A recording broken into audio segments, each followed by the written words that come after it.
that we see oh so often will be locked in. Fantastic to set up that Draven. And it does mean that we've got kind of an interesting bot lane.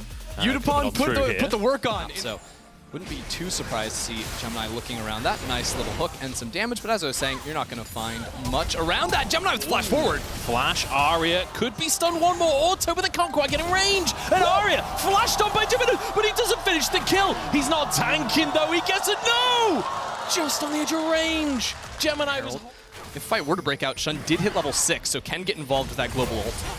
Hearts here, level 6, might you say, and I mean Gemini's just going to go down here, surely he's totally alone. Shoutzy goes for a hook as well, but him and Jimmy have got to get out of here. Steel locks him up though, and CFO, like you say, they're 80 carries at the bottom side of the map. I don't kick in, right? Oh, yeah. That's where you can never escape again. The crazy thing about DFM's comp is the reach they have. What I mean by that is like on the turret.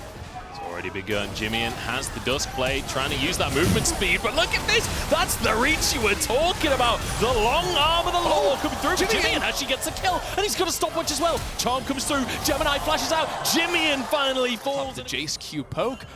There's some instant burst potential from CFO. Shoutzy might be instantly burst here though, as he's been caught out again. The ultimate going to be popped from Arya to guarantee that kill, and the dark siege spike for the Rumble. They want to fight CC someone up. They can go for a fight. Arms charging forwards, trying to get CC down. There's the equalizer, big damage, but now a flank on the backside. It's a spread fight, but Steel's the first one to go down. Now answered as Arya got into the backline, but CFO looking good so far. And they've managed to group up. They've managed to find themselves in a front to back once more. Shoutzy just hooks the wall and has to back away again. But Drake is down to 600 HP. Finally taken by Gemini. 6-4 on the scoreboard. Oh, absolute carnage as it's flash for flash in the mid lane. Alphaman's trying to reset right now. I don't know if he's going to be able to make it out. It's actually 2 of them. That's 2 free kills. Harflix for the turn. He thought he was finding a pick, but he picked himself here, and now over the wall goes Apperman.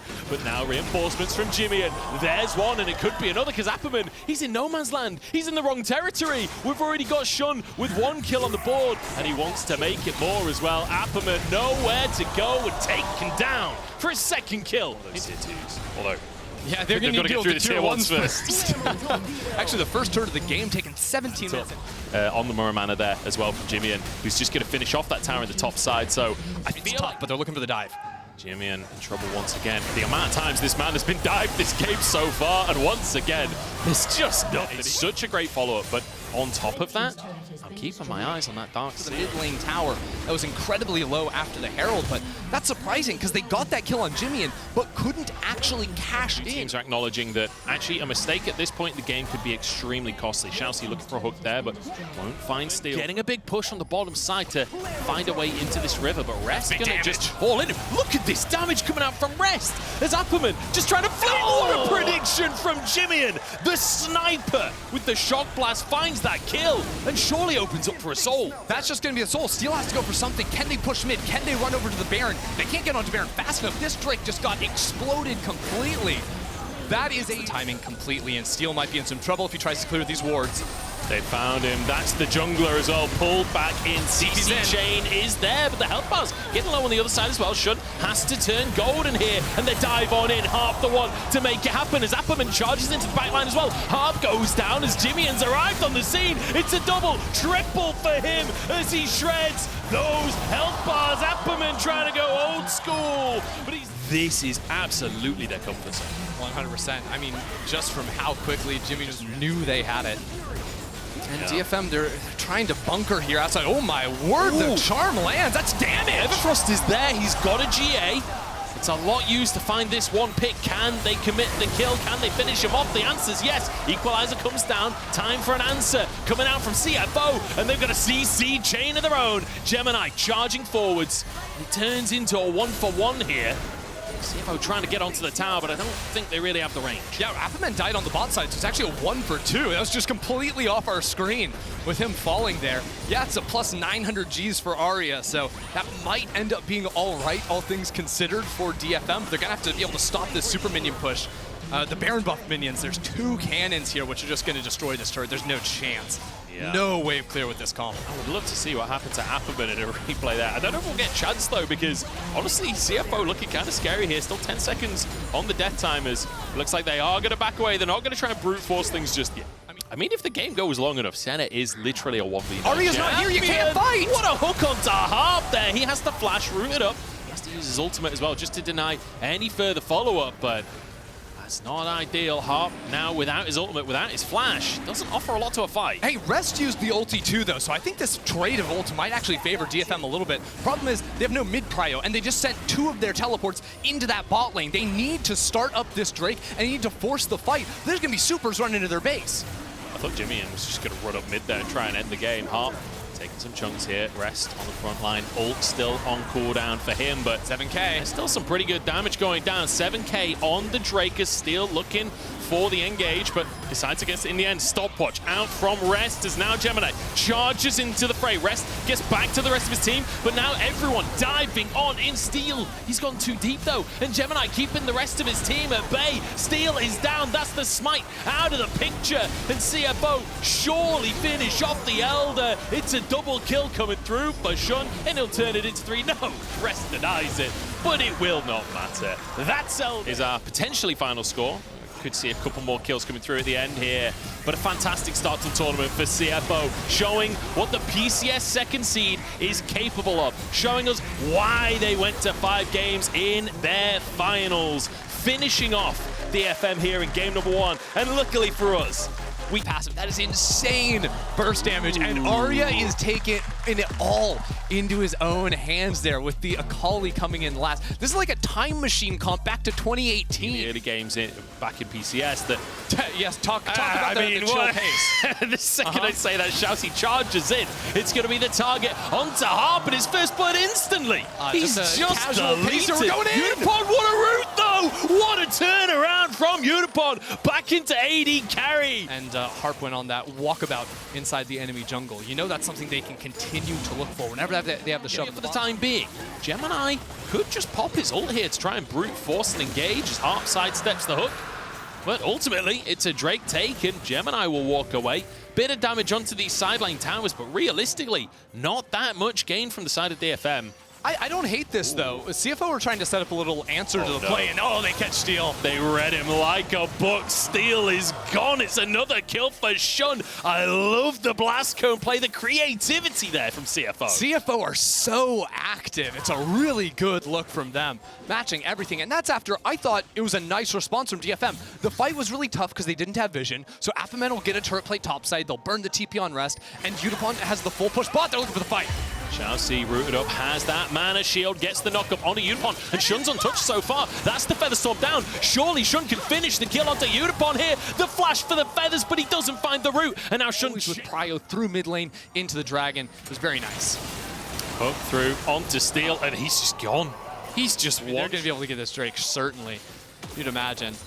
DFM have the cooldowns, but do they have the items? 4 players around mid. Jimmy and on the move as well. This one's going down, and Unipon has to ult out of the hook. And the Shao Crank forcing an ultimate now as Jimmy found a 1v1 and just decimates Apperman, sends him back to 20 finals. We keep on saying this, but like, now coming into play-ins, this doesn't look like a team that's just champions of Japan as a region. Oh my God. He just don't miss. And Jimmy has been found on the sideline. Finally, a shutdown over to the side of the Baron. But I don't know if 600 gold is worth the Baron. Yeah, but there's no teleports on the 2 soul laners that just got the kill on the bot side. That was Arya teleporting in. It's just Unipon and Harp trying to stall things out, but it's already down to 5K. Harp and Unipon need some absolute heroics. Dashes away from the hook, 2K on the Baron. Baron's going to be taken. Can you get any kills? You're in a 2v4 though. This is surely unwinnable for them. Harp is down already. Unipon having to use that ultimate. Now an equalizer comes on through. As Shun dives onto Apperman. This is a bloodbath, and DFM, they're just not having a good time anymore. Arya trying to get onto Shun, trying to find an assassination of his own, but he's knocked up and should be taken down. The Q can't quite finish the kill, but Shousey! Just disgusting. And he's looking for more. He doesn't even have vision. That's just silly. He's a little silly goose. Imagine if he hits that. Like, that's like, we're winning this game. I'm getting my montage mode. Because he finds a hook, Utapon happens to be going there, like, that's the game won. What's better, the cross-map Ash Arrow or the Blitzcrank hook with no information? The Hex Splash blind hook. Steel charges it onto Jimmy and then kind of just gets bodied. I don't know about that one, Chief. The poke coming in. We're just waiting for the Shock Blast combo. Oh no, DFM aren't even safe when they're running with all the range that CFO have. Prio and topside, at least there's no mid-wave here yet, so they can try to respond, but no, if the Baron creeps, it's not gonna happen. Arya lives to see another day, just barely. Toying with the idea of going in for this one. Arya's there with the Proto Belt, but oh, the Everfrost almost locked him up on the equalizer there. Arya has to use the Zhonya's just to keep himself safe here. And the poke coming out from the Kai'Sa is really kicking in as well. There's plenty of AP in that build at this stage. Arya's low. Featherstorm shoved down into the backline, and he's got the Dustblade, so he gets away with it as well. The snipe is just a millimeter wide. CFO, they're straight up flexing on DFM right now. This is a masterclass, and it's beautiful to witness. Jimmy and dived on by Steel, but the Nexus towers are getting low. Apperman desperately diving forwards, using his ultimate to buy space. We're witnessing it, like, they know what they're doing. They've got comfort picks. And also, Monster. Is Gemini going to drop the ult? Looking for a dive behind the tower. TP flank, but they're just going into your base. base. A hook off the back of it as well. It's a beautiful little combo, and now DFM, they try and find something. Arya's coming from behind. Arya finally arrives, but he's 1v5. Utapon alongside him, though. Chelsea wide on the hook. Shuriken lands. Do you really want to go in on that? Yes, you do, because look at the damage coming out of Utapon here, but Jimmy lives anyway. They are unstoppable. They are indomitable. They've gone 2-0 in their first series at Worlds, and they are here to make a statement in 2023. CFO, all right. Arya could be stunned one more. Auto, but they can't quite get in range. And Arya flashed on by Jimmy, but he doesn't finish the kill. He's not tanking, though. He gets a no. Just on the edge of range. Out already to be there. It's tough, but they're looking for the dive. Jimmy in trouble once again. The amount of times this man has been dived this game so far, and once again, there's just nothing he can do to survive the onslaught. But as Apperman charges into the backline as well, Harp goes down as Jimmy's arrived on the scene. It's a double, triple for him as he shreds those health bars. Apperman trying to go old school, but he's taken down as part of a quadra kill. Welcome back to the analysis. Fantastic cast from Munch as well as Ender. And that little highlight reel package is a great introduction to our post-match. Let's start by the draft, talk a little bit about the Senna, the Maokai, the fact that the Maokai was ended up being flexed, swapped out to the Vi. Some question marks there. And we saw Xiaoxi on a hook champ. No one is at all surprised by that with an unironic Blitzcrank ban. Let's talk about the rest of the draft here, GB. I see some confused looks there. Yeah, but we were watching this, and I think when we were watching it, we were kind of saying as well, this kind of looks like a draft from CFO where you expect you're going to be winning every single lane. It was very much out there. It wasn't fully like we're a poke comp, we're a team fight comp. It had a little bit of everything where I felt like DFM's comp was a bit more constructed with intent, at least from the purposes, the Maokai flex, the Vi and Ari, old school counter now. Well, not that old school from this year in general. And it worked really well in the early game. It at least felt like DFM had a better idea of what they wanted to do with this draft. Yeah, I liked the DFM draft. I thought the flex, like you said, with the Vi coming in was where it lost me a little bit. I'm like, ooh, what meta is this? Is this Spring with Vi, Ari? You know, it's still a strong combination. They put a lot of resources towards mid lane, so they were executing on at least what the vision of the comp was, but it did feel like it kind of got outscaled as the game went on. As much as I loved the Senna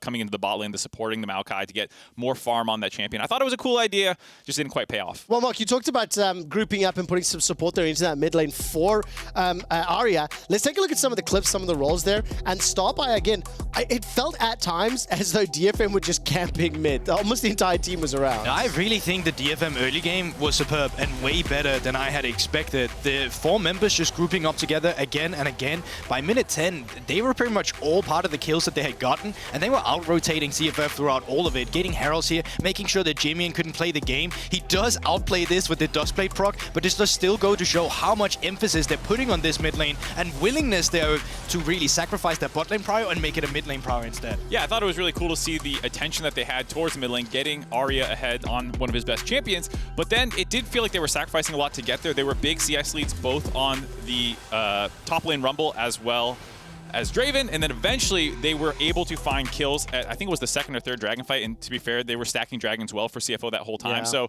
the goalie wasn't quite getting capitalized on enough. And that's really it. Even watching that early game, you know, I was never really sold on DFM being able to take it all the way because it was still some of the issues that we had seen from them when we were watching regular season. Getting ahead early, the individual skill from DFM, it's never really a question, but it's what they do with it. And going into the objectives, specifically that one of those Drake fights where suddenly everything turned around, where they had a lead, they could have played it out better, they had an easy to execute comp, but sometimes they just get over eager with that, they get split, and that's where CFO I have to point out, just before this next replay, I explicitly asked Goldborg to say, I said to him, look, even though we think CFO is the better team, does this composition from Det Focus Me give them enough safety barriers? Does the ease of execution work out? He flat out said no in less than half a second. Here's the replay of it. I mean, just, again, talk me through some of the execution here and why it was that Flying Oysters were so easily able to win. Well, in the beginning, you can just see it's kind of split where Ari is in a position where maybe he can go for a flank, but they're not looking for it together. Xiaosi even gets out of this alive, which, let's be honest, he should never do. They also turned in the beginning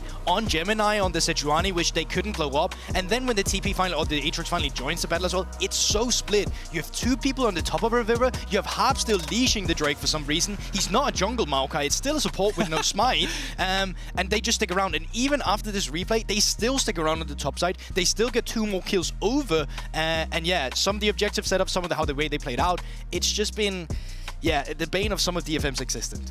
Definitely something that you hope to see leveled up in Game 2, but at least has been playing them all year. Just the fact that you saw Arya start on the left side of that fight, have to sprint all the way through the primary engage to meet up to try and finish off the Draven. It's like, yeah, you got it, but it took a lot of resources to do that. I've got one more replay before we turn our attention to the next game, and every second counts, and thanks to the reliable Cisco network, Jimmy predicts the Flash to take down Upperman and secure the Infernal Soul. I mean, this was just a beautiful Flash predict, and the impact that it had really nailed the coffin shut for Det Focus Me. Yeah, I mean, it was just beautiful. It's a small thing like that. They get Infernal Soul off it, and while the early game was very much in Arya's favor with how DFM played around him, this late game was all Jimmy and on the Jays. Yeah, that's why I was excited that we was able to hype him up a little bit before Game 1. He is, though Shun is a lot of the focus of the early game plans, often Jimmy can be an absolute beast in these team fights, and he's pretty unfocused here, which is maybe a mistake given that he was already at 5 kills, I think, at this stage in the game. He picks up 4 more in this team fight, absolutely cleaning up, and a huge performance out of him after taking a lot of attention